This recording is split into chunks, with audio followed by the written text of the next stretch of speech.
Young, he'll be hitting next.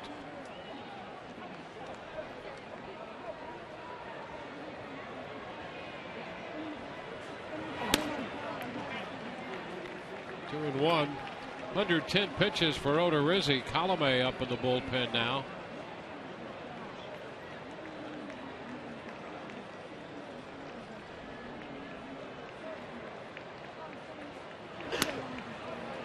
Two and two. 3 runs allowed by Odorizzi in 6 innings, 3 hits, 2 home runs. Struck out 5, walked 3, threw a wild pitch, and leaves with the lead.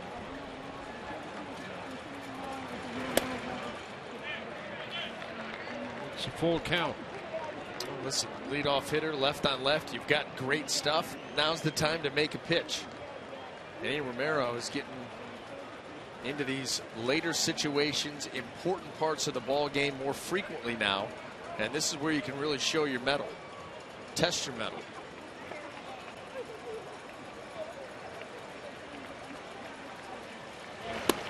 And he lost it. Fastball missed. Leadoff walk. Well, if there was ever any knock on Manny Romero, it's been the lack of command, something that we have not seen a whole lot of. He's been very good in this latest stint with the Rays. However, you're deeper in the order, left on left, leadoff hitter, 1-run game, and a walk, which you do not want. Chris Young to hit for Drew.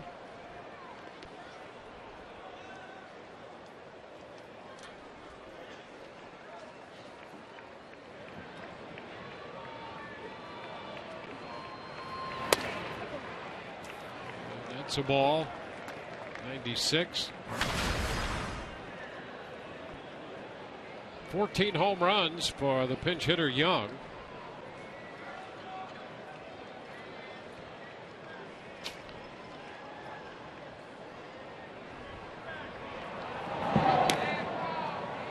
Mariano Gregorius over there at first.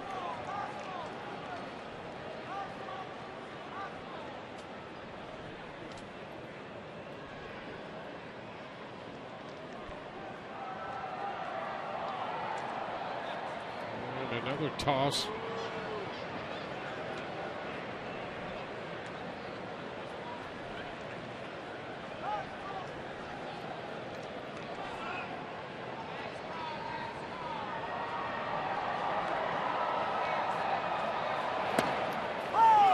There's a strike, 1-1.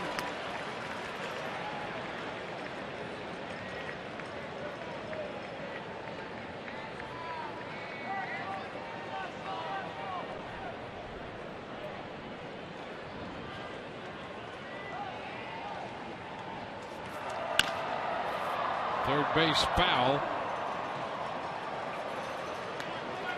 That gives Romero the advantage in the count of the ball, 2 strikes.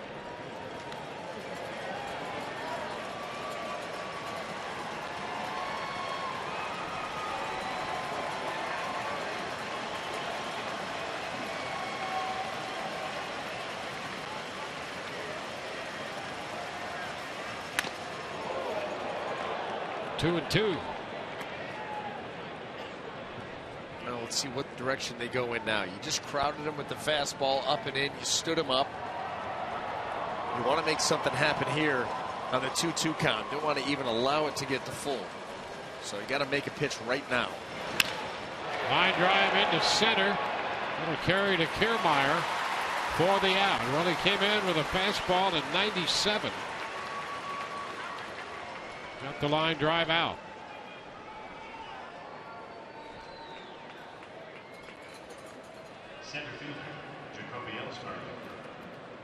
Gregorius still at first, and we go back to the top of the order. Here is Jacoby Ellsbury.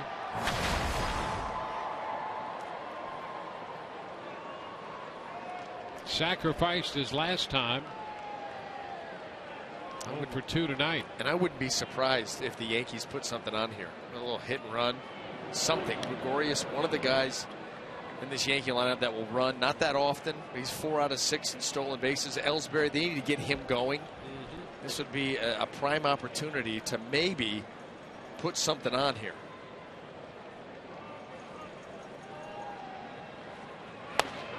And the first pitch strike.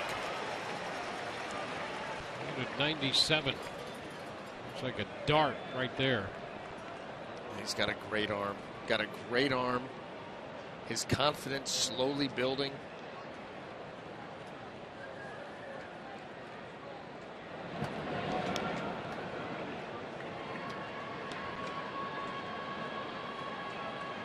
Pitch around, the leadoff walk in a one-run ball game.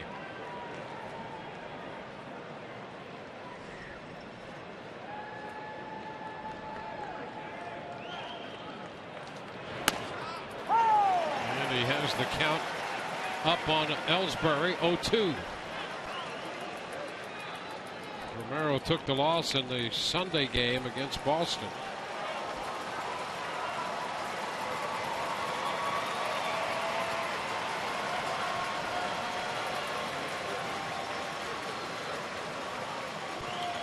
Two pitch. Ellsbury's out on strikes. 98 on that fastball. Now that swing right there, it looks like a hitter that is lost at the plate right now. Fastball away. He's been pumping him down there. Just kind of reaching, feeling, hoping.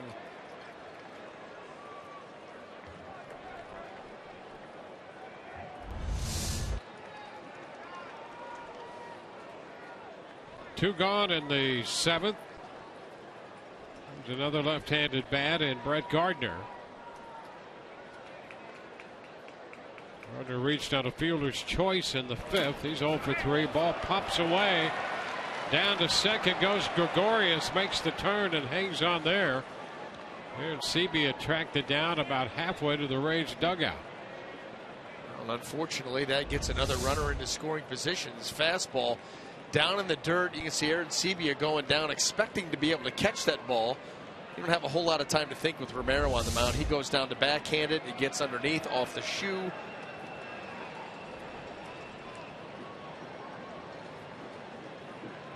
Second wild pitch in the last 2 innings charged to the Rays. Odorizzi had one in the 6th. Romero one here in the 7th.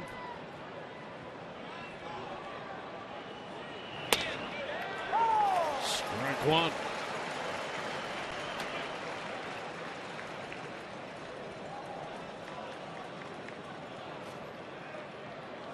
Yeah, how about that speed range? 95 to 98. You know kind of where to hang out. Yeah, you can hang out there, but catching up to hang out there is something else. Well, he's feeling pretty good with that pitch in this outing.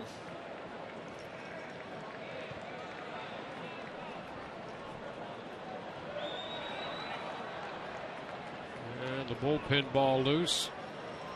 The only reason that you're even slightly surprised is we've seen a developing slider from Romero that at times has looked really good, sometimes like a finished product. So you'd expect to see maybe one of them, but haven't yet. Fly ball back into center field. Kiermaier on the run, still going. Kiermaier runs it down at the track. A little leap out there to put the bow on that catch. And Gardner is retired.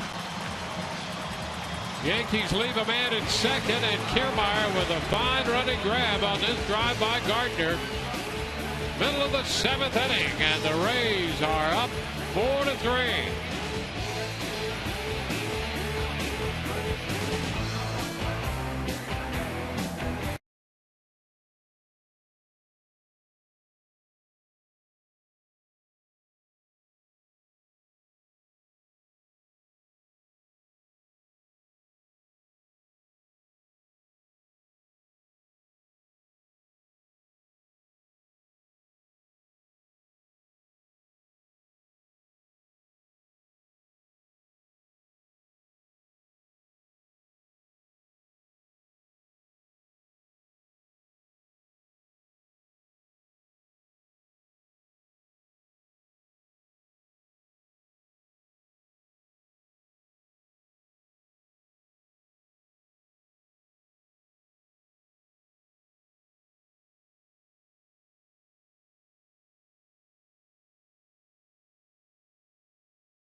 John Jaso against the lefty Shreve. That's strike one. So Brendan Ryan now in the game at second base.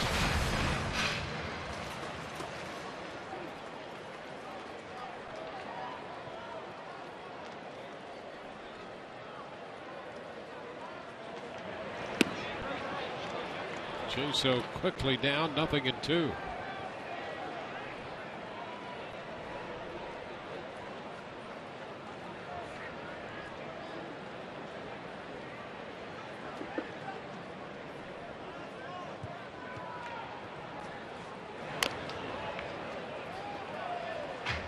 Souza Jr.'s on deck, and then Longoria.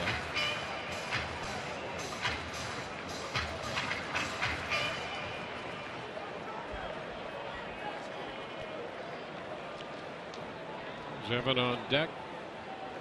Actually in the hole with Souza on deck.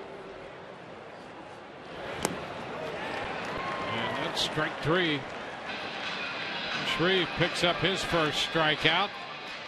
And Joe Girardi's out to make a pitching change. Here's another look at that catch by Kiermaier. Well, the 1+ was Kevin Kiermaier was shading over to that side of the field with the velocity of Romero. You expect Gardner, if he's going to go into the outfield, it's going to be into left center. He got a good jump, was positioned well, and made a heck of a play.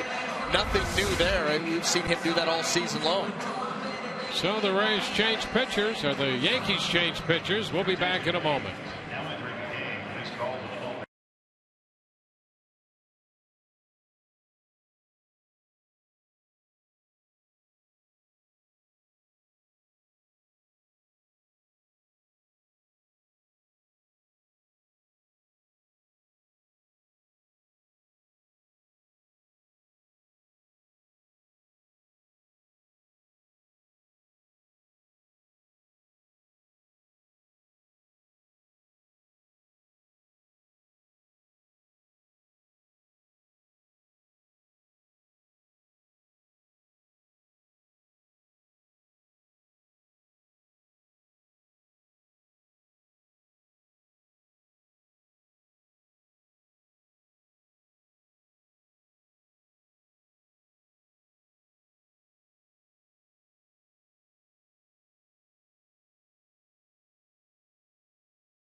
Pitcher makes his 22nd appearance.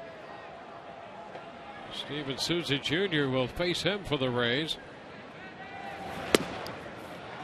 Strike one.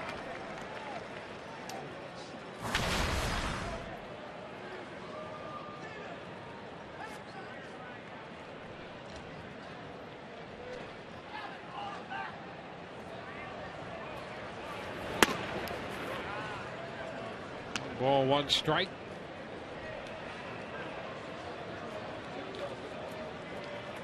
The Rays have 10 hits tonight. Alex Colomé is up in the bullpen again.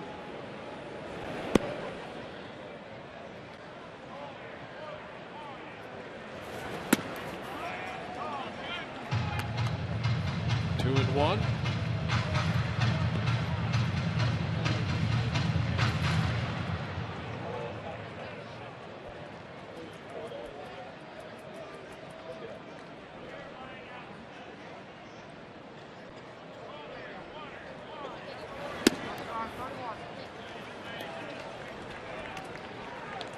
A 3-1 count on Souza Jr. Was called out on strikes in the 5th inning when he pinch hit for Sizemore. And that's a strike. We're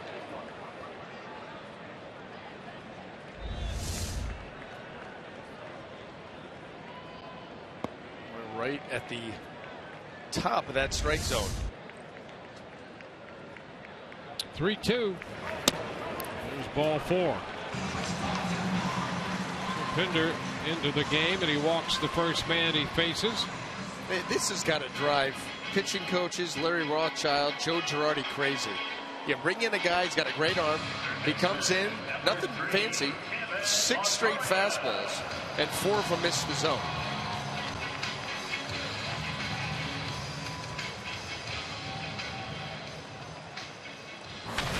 Evan Longoria.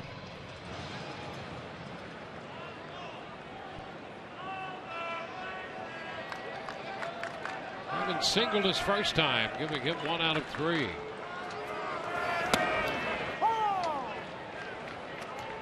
One strike the count.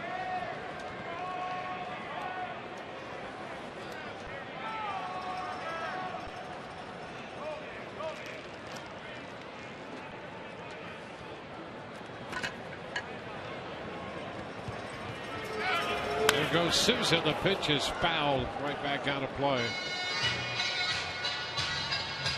And the count is 0-2, and Souza returns to first.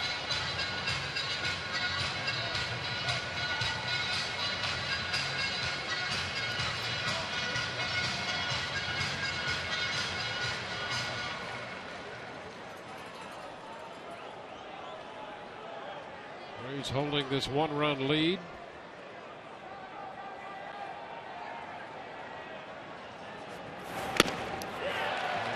Longoria out on strikes, the fastball in and by him at 96. Well, he does have a tremendous arm. We've seen him anywhere between 94 and 96. Stays behind it, drives it up and away, gets it above the swing.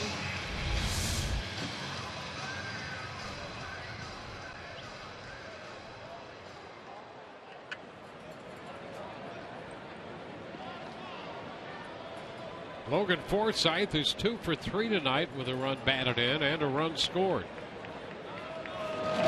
Into the dirt on the pickoff attempt, but not far enough to give Souza an idea of attempting to advance. Saved by Greg Bird. That ball from Pinder right into the dirt.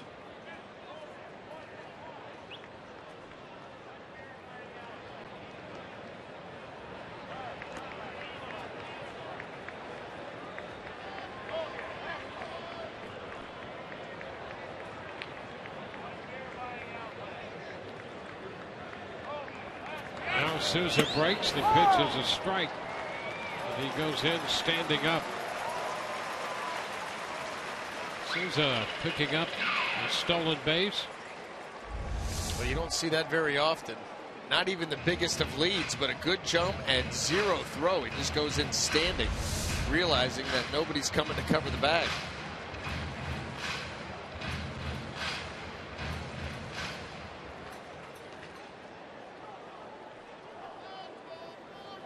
Man in scoring position now for Logan.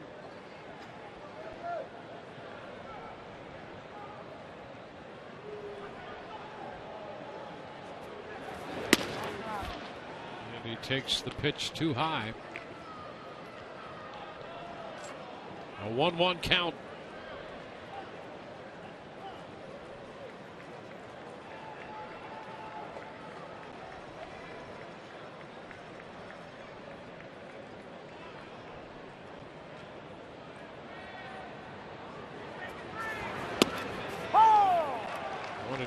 Forsythe, since the end of August, had been hitting over 350, and 2 more hits in this game.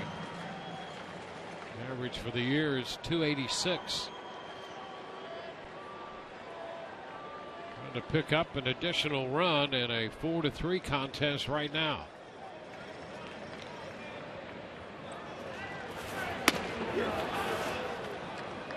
Takes the count to 2-2. A lot of hard stuff here from Pinder.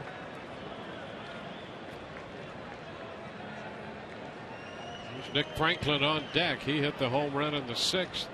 giving the Rays the lead.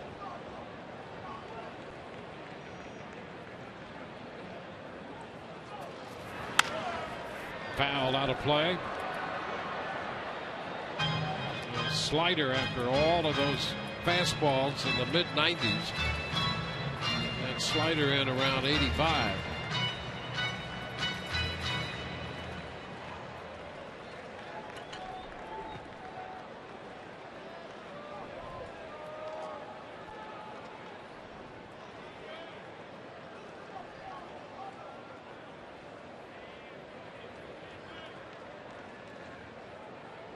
Two, and the count is full. Well, he went 3-2 to Souza, walked him, struck out Longoria. Now he's 3-2 to Forsythe.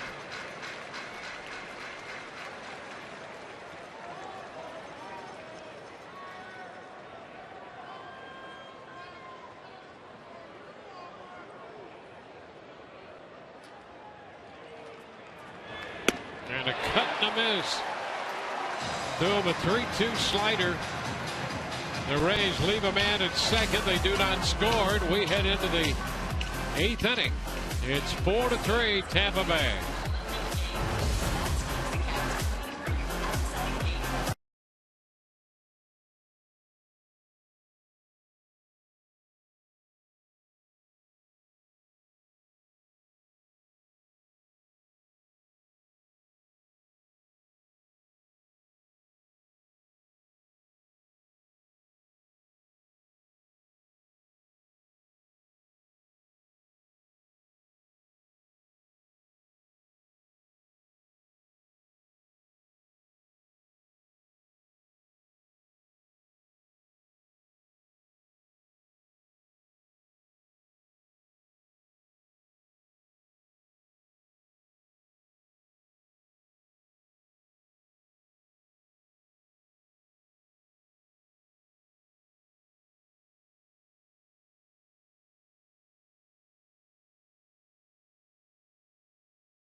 Tonight's game summary brought to you by Gold and Diamond Source. Alex Rodriguez homered in the first, but the Rays came back with a run in their first, grabbed a 2-1 lead. Then the Yankees 3-2, and in the 6th inning, a 2-run home run by Nick Franklin has made it 4-3. And on to the 8th we go with Alex Colomé in the game facing Alex Rodriguez. The pitch up and in a bit, 1-0. Well, our Toyota trend since the All-Star break. How about that for an earned run average? I mean, it's hard to believe it's second. When Brett Cecil's given up nothing, Colomé's given up 1.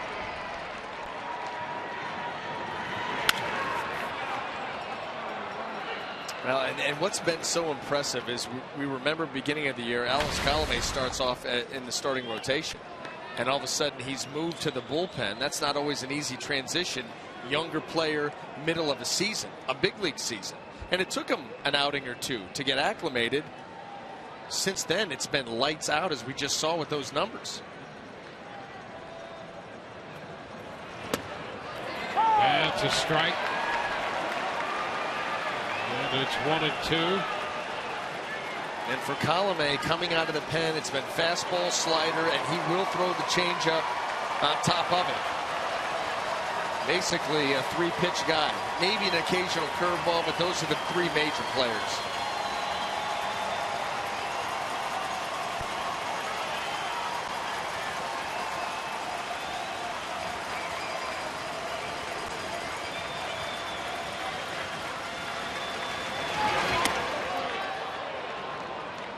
Two balls, 2 strikes. Tried one right there. Doesn't do it very often, but I guess if you're going to save it, 2 strikes against Alex Rodriguez, that's the time to break it out. Mitchell on the left, Betances on the right.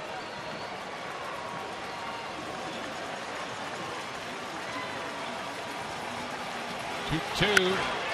Fly ball back into right field. Souza Jr.'s there, and he makes the catch. Rodriguez retired to open the 8th.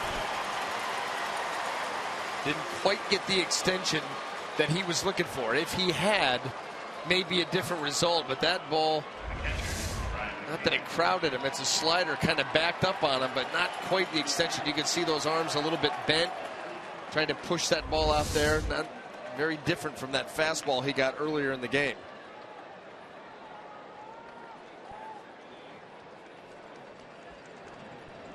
The catcher, Brian McCann.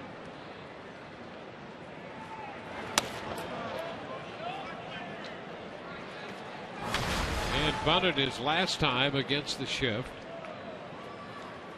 He's 1 for 3.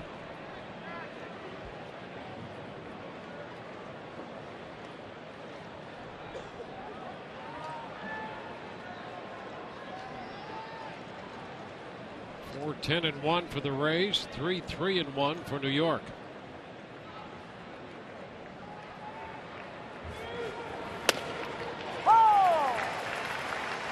And 1.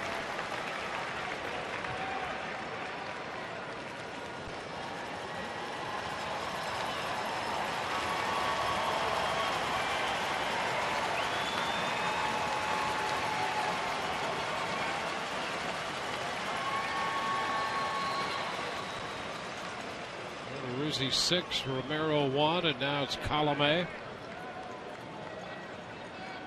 Right now, Odorizzi and Rumbelow would be the pitchers of record.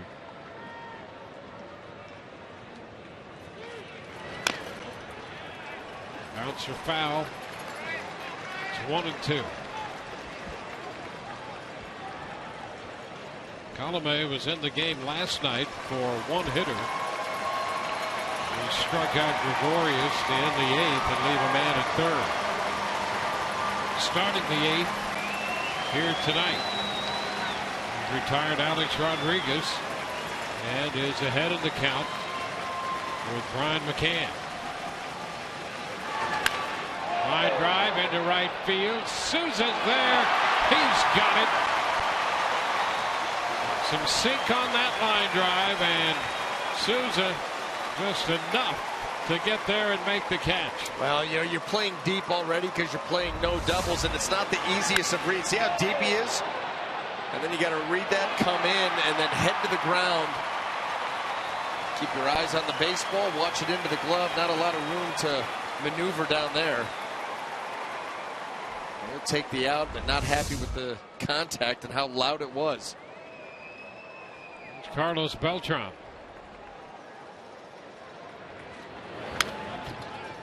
Fastball foul right back into the screen.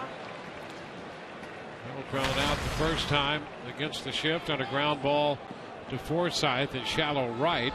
He's struck out and fouled out since then. And Logan's out there in that same spot now with the bases empty and 2 outs.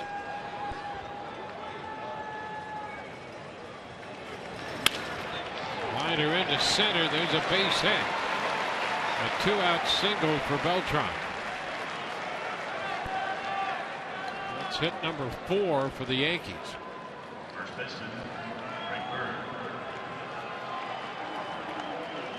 So Beltran is aboard. Frank Bird will be the hitter. He homered on that extended at bat in the 4th inning against Odorizzi. Well, it's been a steady a diet of fastballs away from him, most of them off the plate. That one catches a little bit too much, and on the 10th pitch of that at bat, he went out of the ballpark straight away center field. And now get some speed on there with Rico Noel. Keep your eye on him.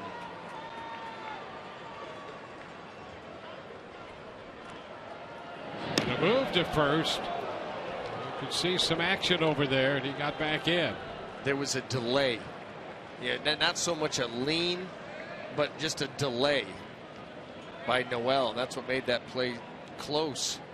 So he may have thoughts about eventually going. Pretty good lead. Not as big as we've seen over there before, but good enough. Colomé over there again.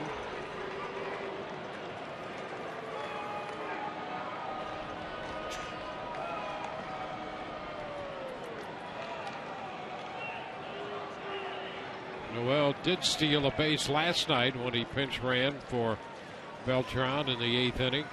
He goes and stops, and the pitch is high. 1-0.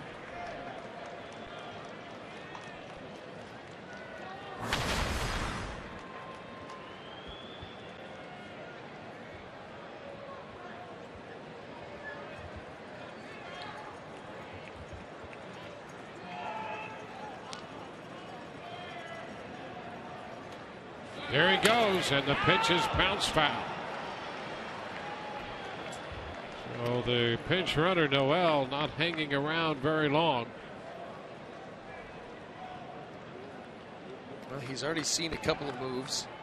Started to get a little bit of a timing mechanism on Colomé. Got a pretty good jump on that particular attempt, but Bird spoils it by fouling the pitch off.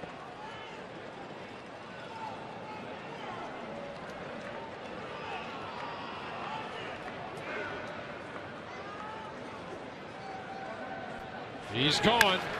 Pitch lifted into left. Montook there waiting. That'll take care of the Yankees in the 8th. They leave a man. We go to the bottom of the inning. 4-3 Tampa Bay.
Pennsylvania 2 in theaters September 25th. By Circle K, fill up your favorite Polar Pop cup for just 79 cents. Circle K, what else do you need? And by your Gulf Coast Honda dealers.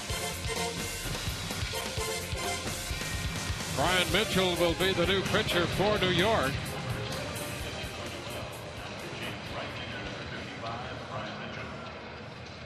He is their 6th pitcher of the night. 1-2 with a .547. Rico Noel stays in the game to play right field.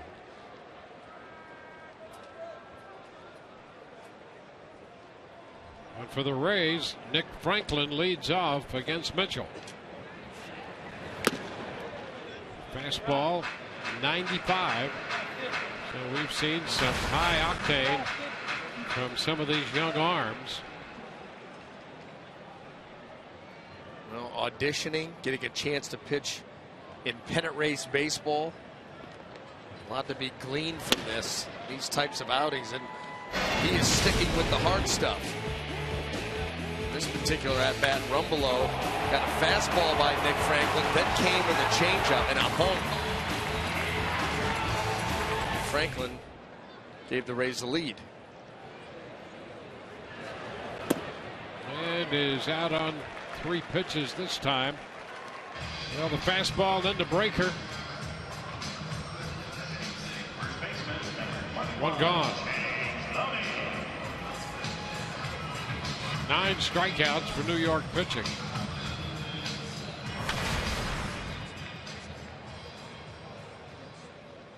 Now James Loney.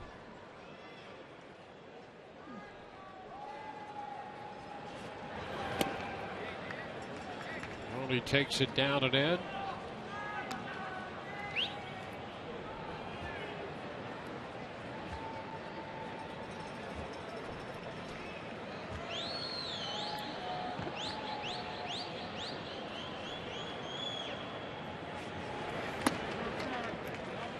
Pitch was a bit wide, says Ron Culpa. A 2-0 count.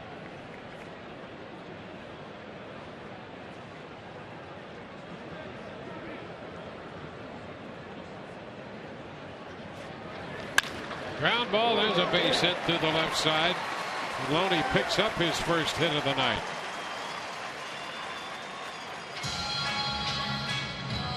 One on with 1 out. Be sure to tune in tomorrow for the Wednesday Night Showdown, brought to you by your Tampa Bay area Mazda dealers. Our coverage begins at 6:30. Hey, it's another Web Wednesday. Looking forward to it. Yep. Cannot wait to answer all the questions.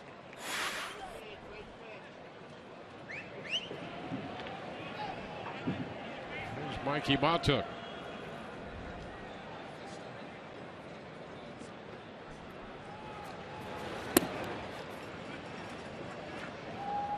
Ball, no strikes.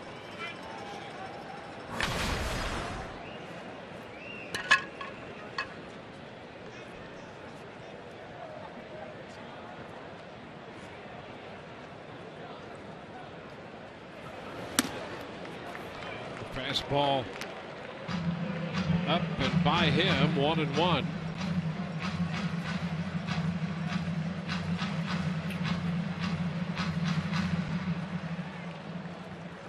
Worked 4. Pazos, the lefty, a third. Rumbelow an inning. Rays got 2 off him and 2 off the starter Warren.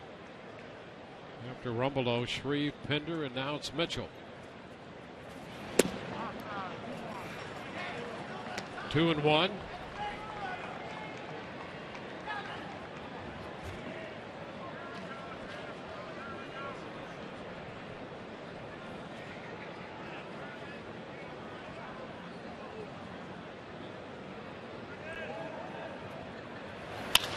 Line drive, base hit into left. That came off a fastball. Loney stops at second. How about Mikey Matuk? 3 for 4 tonight. Well, getting a start against the right-hander Warren. Opportunity to be out there. Has played both corner outfield positions in tonight's game. Got moved over to left. Got a fastball that stayed in. And, you know, listen, with this velocity that he's facing, you got to be quick to the baseball. And that's exactly what he was as he ropes that ball out into left field. Impressive showing here tonight by Mikey Matuk. Well, the Rays with a dozen hits. And here is Kevin Kiermaier against the hard-throwing right-hander.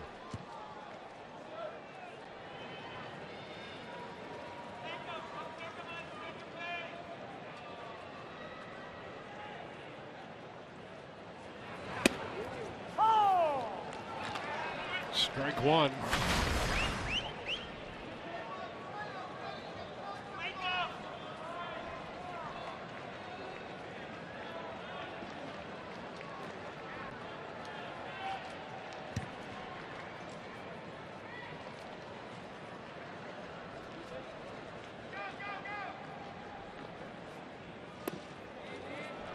Oakland is low.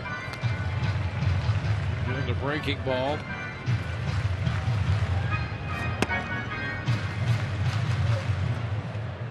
More action in the bullpen for the Yankees here with 2 men on and 1 out. Chris Martin is up.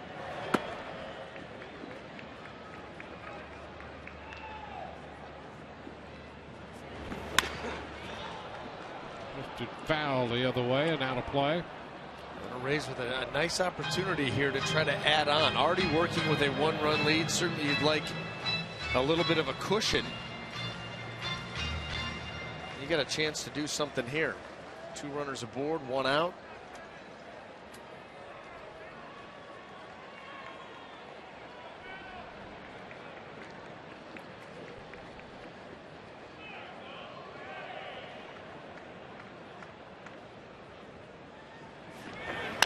Ground ball right side. That'll be scooped by Bird out at second and no place else to go. It will be first and third. How about Gregorius? Smart.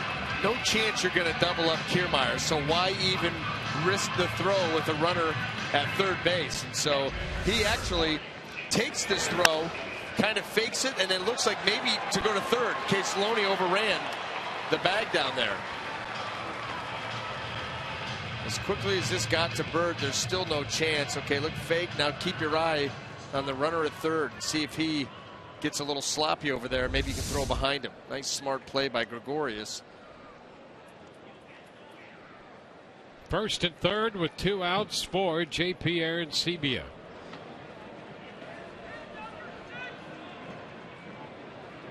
Arencibia had a base hit back in the second, a walk, and a pop to first. Runner goes, and the pitch lifted into right center field. That will not be caught by Noel. Loney's going to score. Kiermaier races home, and the Rays pick up the 2 additional runs. That will make it 6-3. Boy, how big is that? You put Rico Noel into pinch run. He ends up out in right field. And a play does not get made. He put himself in position to make the play. Arencibia, little inside out. Ball into right center, and here he comes. That ball was in and out of the glove, off the heel and through the end. Look at this. In the glove and comes out. That close. So the Rays pick up 2 runs. Kiermaier scoring the second run, essentially scoring from first on a single. Well, 2 outs, he's going to be running in the way that he runs, and a ball gets away from an outfielder leaving his feet. He probably could have run in backwards from third base. Moonwalked in. So it's 6-3. Arencibia getting a couple of runs batted in. 1-1 count on John Jaso.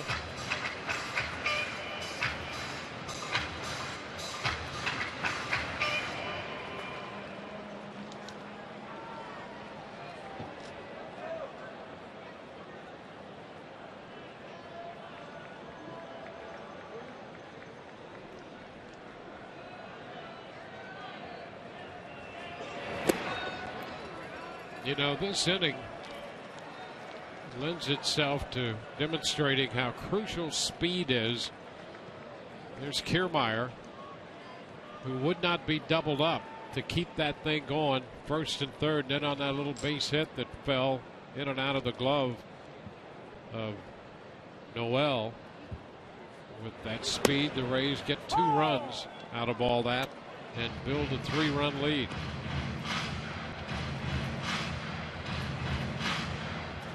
Now 2-2 to Jaso.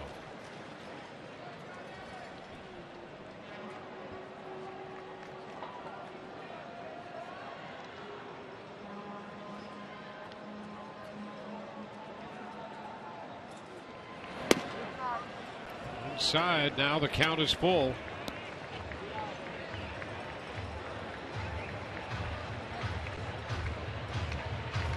Only and Kiermaier have scored. Aaron Seavey is at first.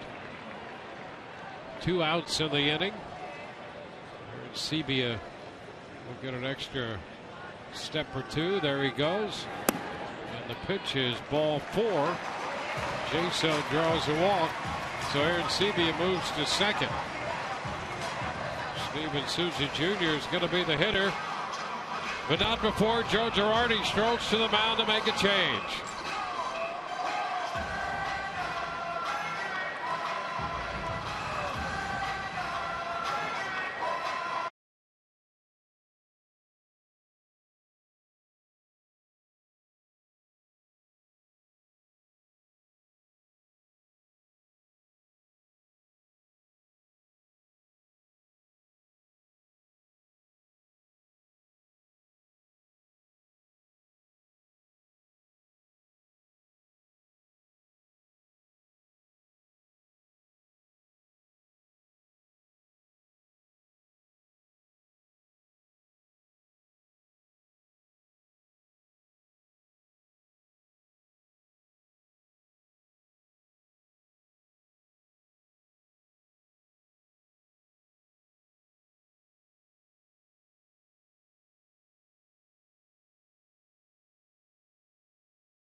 They lead the Yankees 6-3 immediately following the game. Join us for Rays Live, the postgame, brought to you by Checkers. Another big offensive output by this Rays team. We'll talk about that with Todd, Orestes, and Doug in the left field studio. I'll be in the clubhouse getting interviews, including Kevin Cash's press conference. We'll talk to tonight's starter Jake Odorizzi and some of the offensive stars as well. So join us.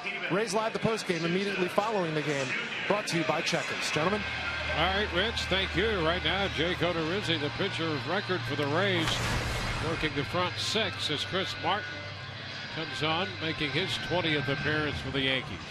16 strikeouts and 17 2/3 innings, trying to stem this Rays tide here that has come up in the bottom of the 8th inning, added on a couple of runs, have a 3-run lead now. Looking for more. Well, you knew it was going to be a busy night coming out of that New York bullpen just because Adam Warren was going to be so limited in his pitch count, and it has lived up to the hype. Yep. 7th pitcher of the night, Chris Martin. Souza fouls the first pitch fastball. Strike 1.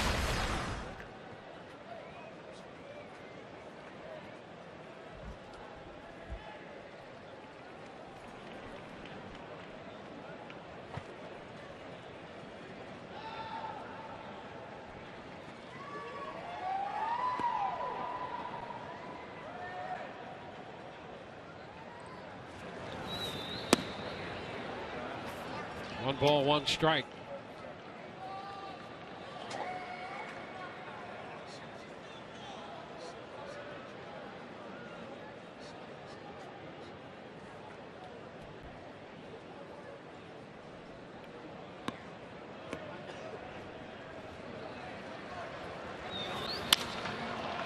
Lifted to the right side. Rico Noel calling for it. The Rays are out in the 8th. But they add 2, carry a 6-3 lead into the 9th. The Rays scored 6. Now you score with Papa John's Pizza. Tomorrow you get 50% off your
On to the ninth inning we go, and Brandon Gomes is on the hill for the Rays. Colomé worked the eighth, gave up 1 hit, no runs, and the call goes to Gomes to try to put this one away. Got a chance to pick up a save here, too. A 3-run lead. 55th appearance for Brandon. 54 and a third innings. He'll face Chase Headley to lead off the ninth.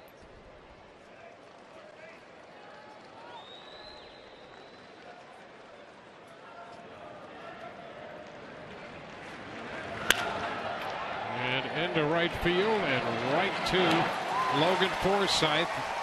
The shift works out perfectly. 1 pitch, 1 out.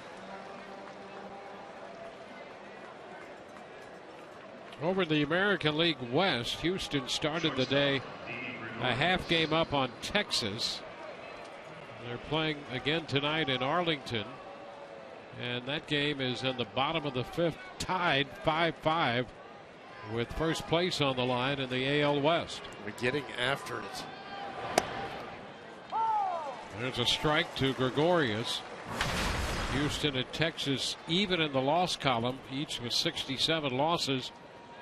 Astros with 77 wins and the Rangers with 76. Well, you know what? Not all playoff spots are created equal. You know, it used to be you get it in the wild card and you had a series to play in. Kiermaier in short center takes care of the fly ball off the bat of Didi Gregorius. So 2 up and 2 down. Your attention, please. Continuing line, number 29. The second baseman Brendan Ryan is due, and Dustin Ackley will pinch hit for him. Ryan was in the ninth spot, and so Ackley will pinch hit. And he takes a strike.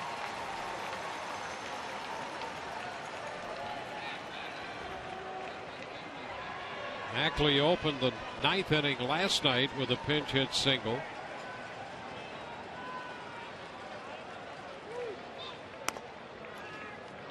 It's 1-1. Boston at Baltimore, bottom of the ninth, tied 5-5. Rays lead the Yankees here 6-3. The Tigers lead Minnesota 4-1 in the top of the 6th at Minneapolis. And a cut and a miss takes the count to 1-2.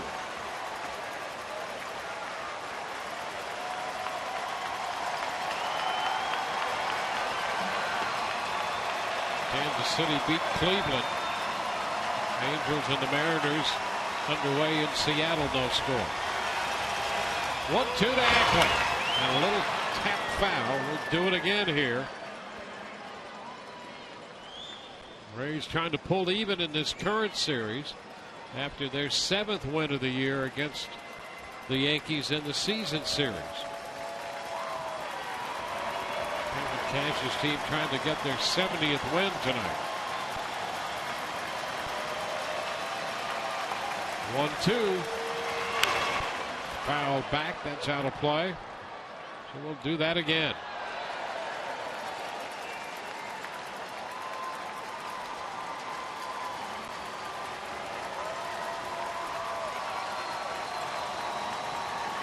First 2 men have gone out on a ground ball and a pop fly to center.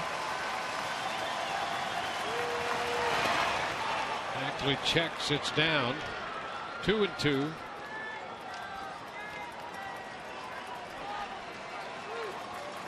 It's Jacoby Ellsbury on deck.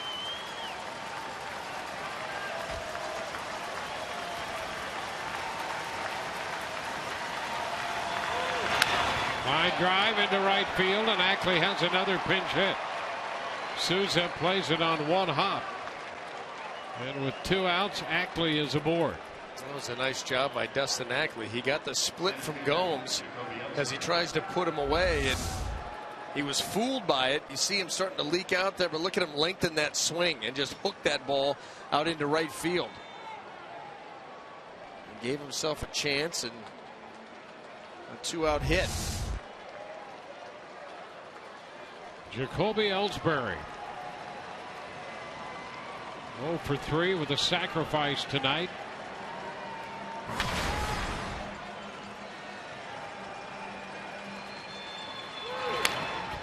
It's fouled back. An opening fastball, strike one. Well, now's the time to end it if you're Brandon Gomes. You do not want to even allow another hitter to come up here. You've got 2 outs. You've been throwing the ball great. One more and finish this thing off.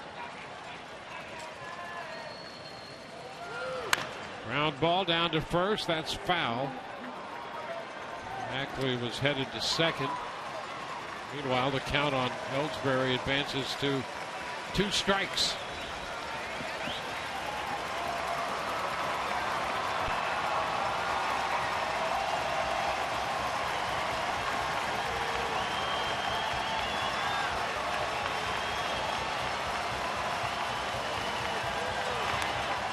Did he go? Oh, he held up on the appeal down to Carapazza. Let's see. This ball's up. He definitely didn't go too far.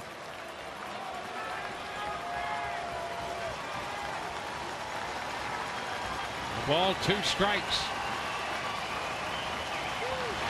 Ground ball first, and it skips by Loney up the right field line.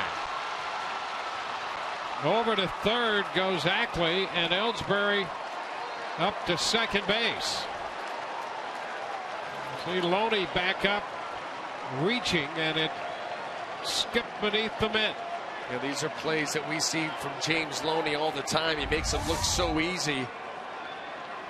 You see him trying to get the right angle, and just a short hop backhand, and it does. It squirts beneath the glove right there and gets by him. You don't often see that. So an error charged to Loney. You could see Gomes thinking they might have the 27th out there, but it's second and third now.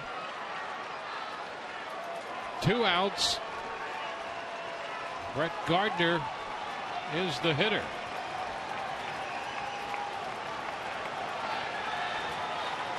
Gardner retired in the 7th on a fine running catch in center by Kiermaier, and a curveball gets in there.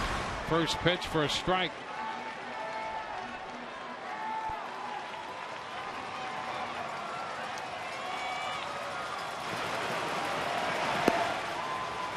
Riefenhauser up in the bullpen.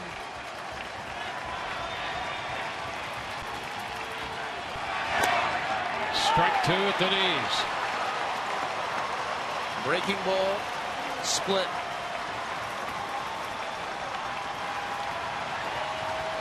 Well, that first pitch curveball, how often do we see that? Throw it in there, strike 1, get ahead. Now you're up 0-2. You got some room to maneuver against a guy who will be aggressive from here on out. 2-strike pitch upstairs. Gardner 2 for 5 in his career against Gomes.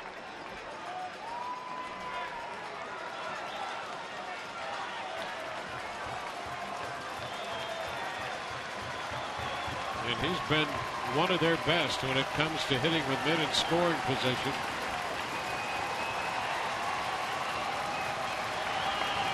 The 1-2.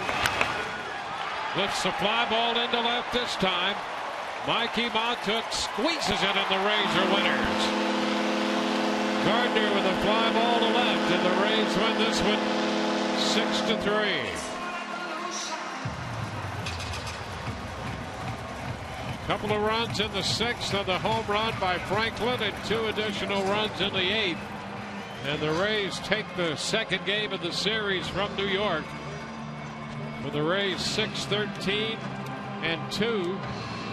They leave 8 for New York. 3 runs, 5 hits, an error, and they leave 8. Odorizzi's going to get the win, and leaving his record at 8 wins and 8 defeats. Run below the losing pitcher. He's 1-1, and the save, number 1 on the year, goes to Gomes. Took 3 hours and 14 minutes to play this game, and the Rays have won their 70th game of the year with this 6-3 victory over the New York Yankees tonight. Series even at a game apiece, and the Rays now 7-11 in the season series against New York, with the game left to go tomorrow night.